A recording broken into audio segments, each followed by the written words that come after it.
You may be surprised how often we go to buy a company, and one of the biggest reasons that they're selling is because they can't figure out how to collect from their customers.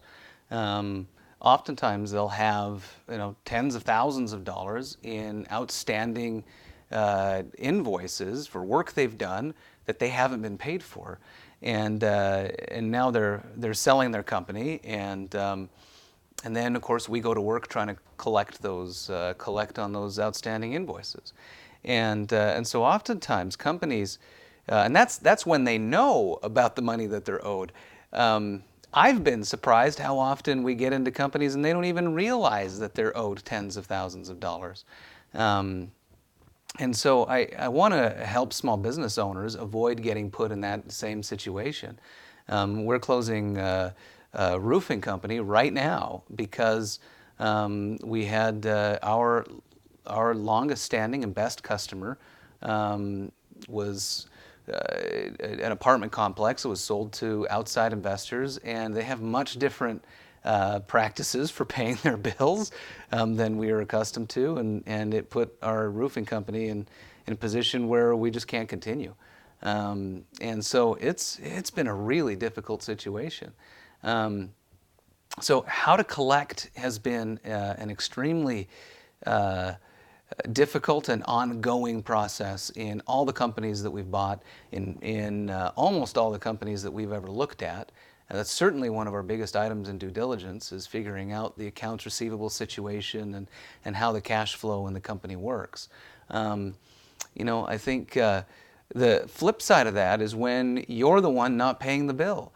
And I think the majority of what I've learned from our own collection practices have been when we've been in a tight spot and haven't been able to pay our own bills. And being able to see both sides of that coin goes a long way toward being able to collect on money that you're owed, but also how to deal with people that are collecting on you.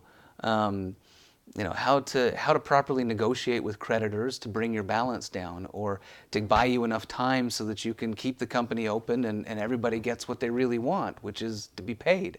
And so the number one thing that you can do in that whole process is communication.